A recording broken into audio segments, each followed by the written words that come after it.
Some icebergs from Iceland are carried by the East Greenland current round Cape Farewell, where they join thousands of other icebergs from the western glaciers and together sweep into Baffin Bay. There they are taken by the Labrador current, which carries them southwards towards the Grand Banks of Newfoundland. Many icebergs run aground on the coast of Labrador or on the northern part of the Banks and there disintegrate. The first appear near the Grand Banks about the beginning of March. Cold monsters that are so beautiful to look at and so dangerous to touch, in the words of a Cunard captain on the North Atlantic run. By the end of June, they have ceased. During a normal year, some 300 to 350 icebergs drift south of Newfoundland, and about 50 are borne south of the Grand Banks. Short of bombardment, there is no means to destroy an iceberg except by waiting for it to melt. The largest of them drift 2,500 miles before they dwindle away in the sun around latitude 40. From the bridge of a liner on a clear day, a large iceberg can be seen at 16 to 20 miles distance.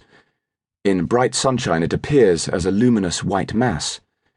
In dense fog, its sombre bulk is undetectable at more than 100 yards. On a fogless night without a moon, an iceberg would be visible at a quarter of a mile, but in moonlight it might be seen at a distance of several miles. Field ice, great sheets of ice piled on one another by wind and currents, is formed on salt water. It is practically impassable, and a ship caught by it will have difficulty getting free without damage. Field ice drifts out of the Arctic all year long, is carried south by the Labrador current, and supplemented by coastal ice. Often it runs ashore in bays along its route. It is susceptible to wind, unlike icebergs, and by early February of each year covers much of the Grand Banks of Newfoundland. There it drifts at the mercy of winds and currents until it melts. It is hard to detect at much distance, especially by night, but can be spotted by a flickering luminosity in the sky called ice blink.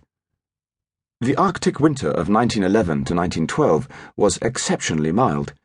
This accelerated the carving of icebergs from glaciers jutting over Greenland's west coast. The icebergs were larger than usual, which meant that they took longer to melt as they drifted southwards. In April 1912, there was therefore more ice than usual floating in the Atlantic, and it was further south than usual too. During the previous months of February and March, violent storms had pounded the Newfoundland side of the North Atlantic. The 3,000-ton sealing ship Erna vanished with 37 souls. A schooner, Maggie, struggled for 2 months to cross from Portugal to Newfoundland until, battered, leaking, and with one crewman dead, it was crushed in the ice pack. By early April the tempests had abated, but the North Atlantic was strewn with spars, planks, and lost cargo.